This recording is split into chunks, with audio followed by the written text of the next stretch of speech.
Bapak Ibu Shalom, saya Yakob. Sebelum kita merenungkan firman Tuhan ini, mari kita berdoa terlebih dahulu.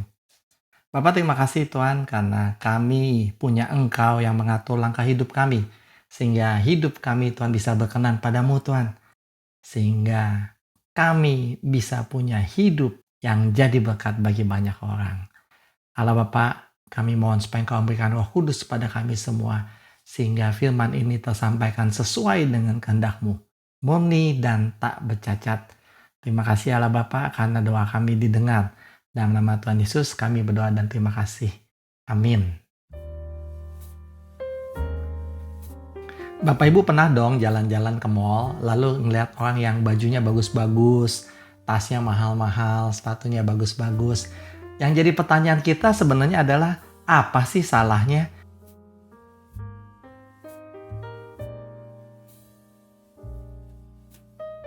Ayat Alkitab mana yang dilanggar sebenarnya? Coba Bapak Ibu ingat-ingat dulu, ayat Alkitab mana yang dilanggar? Rasanya nggak ada ya, nggak ada ayat Alkitab yang dilanggar ya. Tapi coba bagaimana dengan ayat ini, yang ada di Lukas 12. Bapak Ibu, saya akan bacakan Lukas 12 ini secara parafras.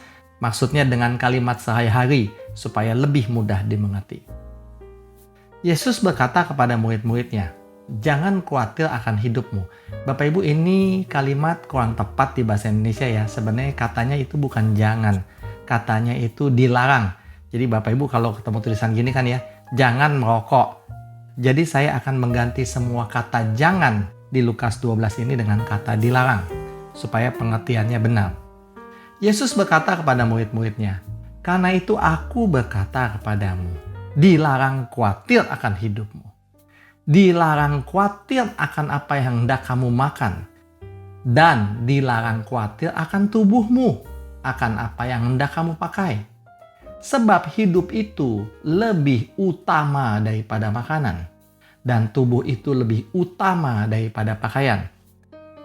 Bapak Ibu, Alkitab Indonesia kita bilangnya, sebab hidup itu lebih penting daripada makanan, dan tubuh itu lebih penting daripada pakaian.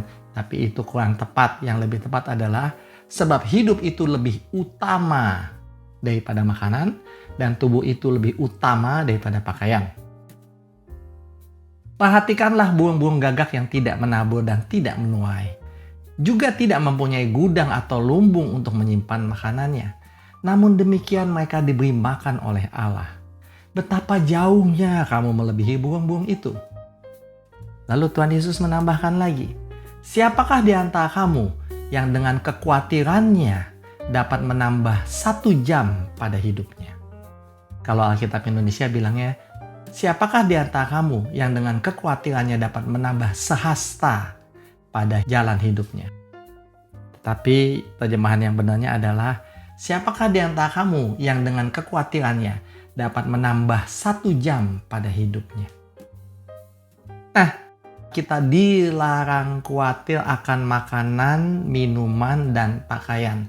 Jadi kalau orang tadi itu ya jalan-jalan ke mall gitu ya, lalu dia sibuk hari ini mau dandan apa ya, pakai tas mana ya, baju yang mana ya. Dia khawatir tentang penampilannya, maka dia sudah melanggar hukum ini. Dilarang khawatir akan pakaian. Nah, Bapak Ibu, yang kita mesti garis bawahi adalah kata-kata Tuhan Yesus yang ini. Sebab hidup itu lebih utama dari makanan. Hidup itu lebih utama dari makanan. Bapak Ibu, saya akan coba jelaskan ini pelan-pelan ya. Kita minta tolong Roh Kudus supaya kita bisa paham bagian ini. Tuhan Yesus tuh bilangnya, sebab hidup itu lebih penting, lebih utama dari makanan. Hidup lebih utama dari makanan. Jadi ada beberapa orang yang karena makanan itu sangat penting buat dia, maka hidupnya itu mengkhawatirkan makanan. Ini salah besar Bapak Ibu. Karena hidup kita itu harusnya menjadikan Tuhan nomor 1. Itu hukum yang pertama loh. Dengarlah, oh Israel, Tuhan itu Allah yang Esa. Esa itu maksudnya bukan jumlahnya 1. Esa itu maksudnya nomor 1. Tuhan itu adalah nomor 1. Jadi Bapak Ibu, hidup kita itu harusnya menjadikan Tuhan itu nomor 1. Tetapi hidup kita itu malah memikirkan makanan. Berarti yang nomor 1 jadi siapa nih? Nah, Bapak Ibu, itu salahnya. Lalu Tuhan Yesus bilang lagi, tubuh itu lebih utama daripada pakaian. Tubuhmu itu harus dipakai untuk menjadikan Tuhan nomor satu. Tapi tubuhmu itu dipakai untuk pakaian. Maksudnya gimana sih? Maksudnya dia punya baju banyak dan dia pengen pamerin. Gimana caranya dia pamerin bajunya? Ya pakai tubuhnya. Jadi tubuhnya itu dipakai untuk kepentingan si pakaian. Padahal tubuh itu harus digunakan untuk kepentingan Tuhan supaya Tuhan jadi nomor satu. Nah, Bapak Ibu, mari kita lanjutkan Lukas 12. Tuhan Yesus melanjutkan. Jadi, jikalau kamu tidak sanggup membuat barang yang paling kecil, mengapa kamu khawatir akan hal-hal lain? Betul juga ya Bapak Ibu, kita aja nggak bisa buat debu gitu ya. Mengapa kita khawatir akan hal-hal lain? Perhatikanlah bunga bakung yang tidak memintal dan tidak menenun. Namun aku beritahu kamu ya, Salomo dalam semua kemewahannya pun tidak berpakaian seindah salah satu bunga itu. Bapak Ibu, jangan lupa ya, zaman sekarang ini pakaian tuh bentuknya bisa macam-macam. Pakaian itu adalah apa yang kita perlihatkan gitu ya. Pakaian itu adalah apa yang kita pakai untuk kita perlihatkan. Bentuknya bisa mobil, jam tangan, sepatu, tas, cara dandan, make up, fashion, kecantikan, operasi plastik, dan sebagainya. Itu semuanya bentuk pakaian zaman now. Tuhan Yesus melanjutkan. Jadi jika rumput di ladang yang hari ini ada dan besok dibuang ke api, sedemikian didandani Allah, lebih lagi kamu hai orang yang kurang percaya. Jadi dilarang mempersoalkan apa yang akan kamu makan atau minum, dan dilarang cemas hatimu. Sekali lagi peringatan ini keluar, dilarang mempersoalkan apa yang akan kamu makan atau minum, dan dilarang cemas hatimu. Jadi khawatir itu dilarang. Semua itu dicari bangsa-bangsa di dunia yang tidak mengenal Allah. Akan tetapi Bapakmu tahu bahwa kamu memerlukan semuanya itu. Bapak Ibu, ini ada kalimat yang menarik. Makanan, minuman, dan banyak hal lain itu dicari oleh bangsa-bangsa di dunia yang tidak mengenal Allah. Kita dengar lagi ya kalimat Tuhan Yesus. Dilarang mempersoalkan apa yang akan kamu makan atau minum, dan dilarang cemas hatimu. Semua itu dicari bangsa-bangsa di dunia yang tidak mengenal Allah. Jadi Bapak Ibu, orang yang mengenal Allah tidak akan khawatir. Orang yang mengenal Allah tidak akan mempersoalkan besok makan apa atau minum apa.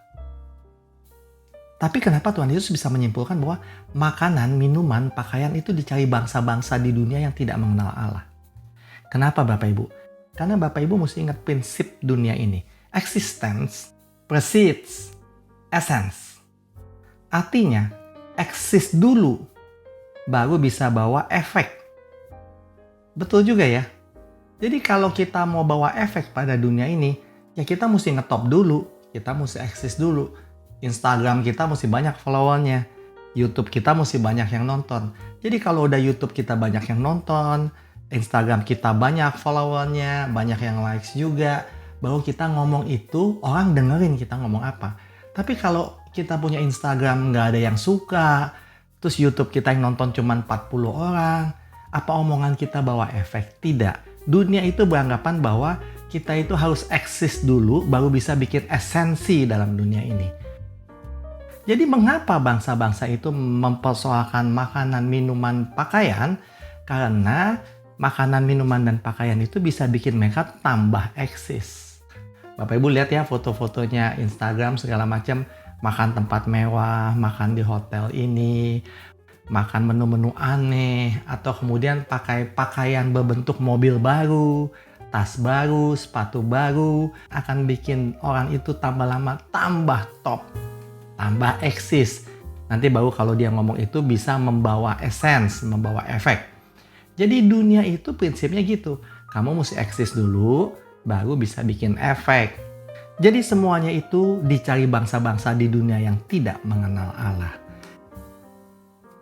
Jadi sekarang kita belajar prinsip pentingnya adalah berarti kita tidak khawatir tentang makanan, minuman, dan pakaian.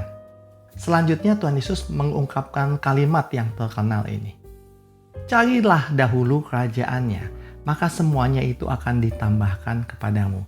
Bapak Ibu, setiap kali kita dengar kalimat carilah itu maksudnya adalah kejarlah. Kejarlah dahulu kerajaannya. Kejar dulu kerajaannya, maka semuanya itu akan ditambahkan kepadamu. Lalu kalimat berikutnya, jangan takut hai kamu kawanan kecil, karena Bapamu telah berkenan memberimu kerajaan itu. Lalu muncullah kalimat yang mengejutkan ini. Juallah semua milikmu dan berikan sedekah. Bapak Ibu, saya baca semuanya sekaligus kan ya. Tetapi kejarlah dahulu kerajaannya, maka semuanya itu akan ditambahkan padamu. Juallah semua milikmu dan berikan sedekah. Jangan takut hai kamu kawanan kecil, karena Bapamu telah berkenan memberimu kerajaan itu. Jadi Bapak Ibu, ini kalimat semuanya nyambung, satu paket diucapkan sendiri oleh Tuhan Yesus. Jadi yang namanya mencari kerajaan Allah, mengejar kerajaan Allah, itu artinya kita mesti menjual semua milik kita dan memberikan sedekah. Kalau orang itu tidak pernah kasih sedekah, berarti dia tidak mengejar kerajaan Allah. Jadi Bapak Ibu, sekali lagi, kalau Bapak Ibu tidak pernah memberikan sedekah, berarti Bapak Ibu tidak mengejar kerajaannya. Maka hidup Bapak Ibu tidak akan dicukupkan. Saya baca lagi kalimat Tuhan Yesus. Tetapi kejarlah kerajaannya, maka semuanya itu akan ditambahkan kepadamu. Kamu akan kecukupan. Jangan takut hai kamu kawanan kecil, karena Bapamu telah berkenan memberimu kerajaan itu. Karena itu segeralah jadi kawanan kecil. Bagaimana caranya jadi kawanan kecil? Jual semua milikmu dan berikan sedekah. Waktu kita menjual semua milik kita dan memberikannya sebagai sedekah untuk orang-orang yang membutuhkan, maka berarti kita sudah jadi kawanan kecil. Dan kita tidak perlu takut. Karena kita sebagai kawanan kecil pasti dikasih kerajaan itu. Allah Bapa sudah menjanjikannya. Maka semuanya itu akan ditambahkan kepadamu. Hidupmu akan kecukupan. Bapak Ibu, ini formula yang sangat penting. Mengejar kerajaan Allah itu bentuknya adalah kamu jual semua milikmu dan berikan sebagai sedekah. Maka hidupmu akan dicukupkan Allah Bapa. Semuanya akan ditambahkan kepadamu. Bapak Ibu, menarik sekali ya. Jadi berarti kita itu bisa banget punya hidup yang kecukupan. Dengan cara bagaimana? Dengan cara justru menjual semua milik kita dan menjadikannya sedekah. Kita pasti dikasih kerajaan itu. Waktu kita dikasih kerajaan itu, maka hidup kita akan dicukupkan Allah Bapa. Lalu Tuhan Yesus menutup Lukas 12 ini dengan kata-kata yang indah sekali. Buatlah bagimu deposito yang tidak dapat menua, suatu harta di sorga yang tidak akan habis, yang tidak dapat didekati pencuri dan tidak dirusakkan oleh karat dan ngengat. Bapak Ibu ingat ya, kita taruh deposito sekarang ya, ada yang namanya penurunan nilai uang. Nah itu dia karat yang dimaksudkan Tuhan Yesus. Saya belum lama ini jual mobil mama saya. Dulu mama saya belinya 10 tahun lalu 110 juta. Tapi kalau saya mau beli baru mobil itu sekarang kalau baru harganya 260 juta. Jadi ada selisih 150 juta. Itu namanya ngengat dan karat. Jadi Bapak Ibu, deposito uang itu di bumi itu pasti menyusut terus nilainya. Lalu Tuhan Yesus menutup dengan kalimat ini.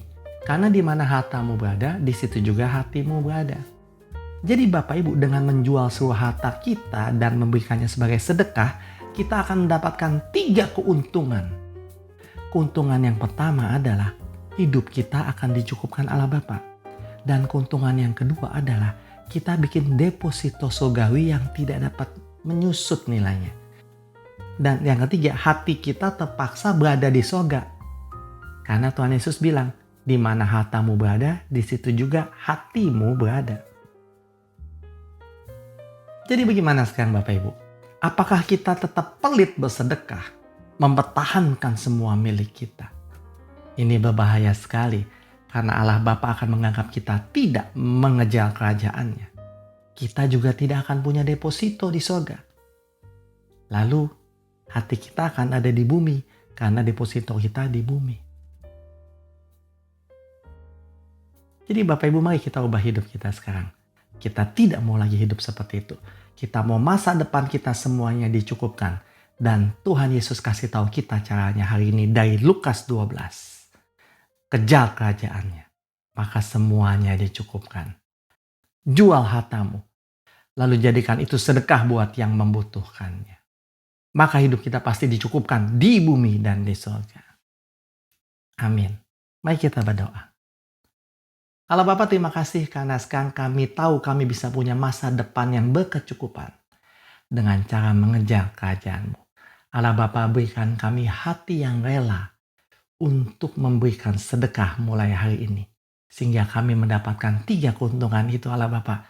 Yang pertama itu loh, masa depan dijamin seluruhnya. Kedua, kami akan punya deposito di sorga. Dan yang ketiga Allah Bapa, hati kami akan terus berada di sorga. Karena deposito kami ada di sorga. Allah Bapa, terima kasih untuk berkat yang besar sekali hari ini. Jadi kami tahu bagaimana menata hidup kami ke depannya. Di dalam nama Tuhan Yesus kami mengucap syukur buat firman hari ini Allah Bapa. Amin. Bapak Ibu, kejar kerajaannya. Pasti hidup kita terjamin di bumi dan di surga. Amin.